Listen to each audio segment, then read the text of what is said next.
السلام علیکم ورحمۃ اللہ وبرکاتہ۔ الحمد للہ رب العالمین والصلاة والسلام علی اشرف الانبیاء وسید المرسلین نبینا محمد وعلی آلہ واصحابہ اجمعین ومن تبعہم بإحسان الی یوم الدین، اما بعد فاعوذ باللہ السمیع العلیم من الشیطان الرجیم من ہمزہ ونفخہ ونفثہ۔ ألم تر كيف ضرب الله مثلا كلمة طيبة كشجرة طيبة أصلها ثابت وفرعها في السماء تؤتي أكلها كل حين بإذن ربها ويضرب الله الأمثال للناس لعلهم يتذكرون۔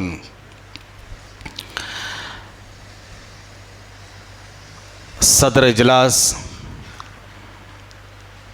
دیگر علماء کرام، عمائدین، ذمہ داران اور میری اسلامی بھائیوں اور بہنوں، وقت چونکہ بہت مختصر ہے، اسی لیے بلا کسی لمبی چوڑی تمہید کے میں اپنے موضوع پہ آتا ہوں۔ جیسے کہ ابھی آپ نے سماعت فرمایا، توحید کے اثرات انسانی زندگی پر۔ حضرین گرامی، اسی مناسبت سے میں نے آپ کے سامنے سورہ ابراہیم کی آیت نمبر 24 اور 25 پڑھی ہے۔ اللہ تبارک تعالیٰ نے اس آیت میں توحید کی عظمت و شان، اس کی اہمیت و مقام اور توحید کے اثرات انسانی زندگی پر کیا ہے، سب کچھ مختصر انداز میں بیان فرمایا ہے۔ اللہ تعالیٰ نے فرمایا، الم تر کیف ضرب اللہ، کیا تم نے دیکھا نہیں، غور و فکر نہیں کیا اللہ تعالیٰ نے کیسے مثال بیان کی ہے۔ مثلا کلمۃ طیبہ، کلمہ طیبہ کی اللہ تعالیٰ نے مثال بیان کی ہے۔ اسلام میں کلمہ کتنے ہیں؟ کتنے کلمے ہیں؟ 5 جواب آیا۔ اور بھی ہیں؟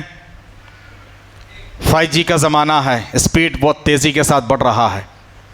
ہاں، 1 کلمہ ہے۔ ارے بھائی کم ہو گیا تو گھٹ گیا۔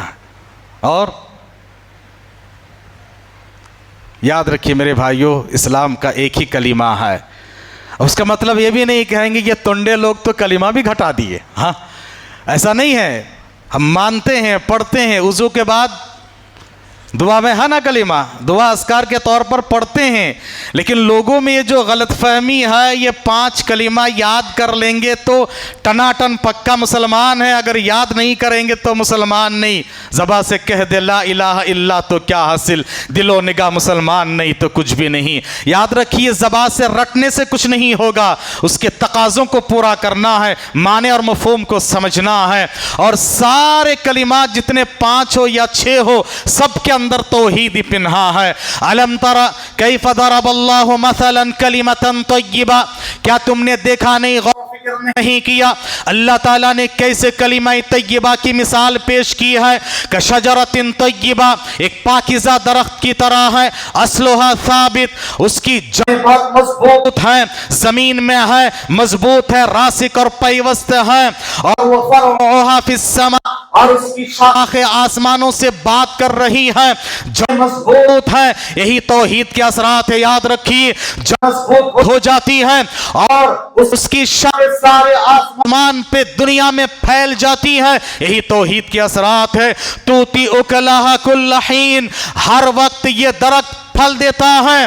دنیا کے جو درخت ہے نا، یاد رکھیے، موسم میں پھل دیتا ہے، ہر وقت پھل نہیں دیتا ہے، لیکن توحید کا درخت ایسا ہے، ہر وقت پھل دیتا ہے، ہر وقت پھل دیتا ہے، ہر وقت اس کو سکھاتا ہے تیری جڑیں مضبوط ہے اور تجھے پھل دینا ہے، اور یہ اللہ کی مرضی سے ہوتا ہے۔ بِإِذْنِ رَبِّهَا، اللہ نے کیا بہترین مثال بیان فرمائی ہے۔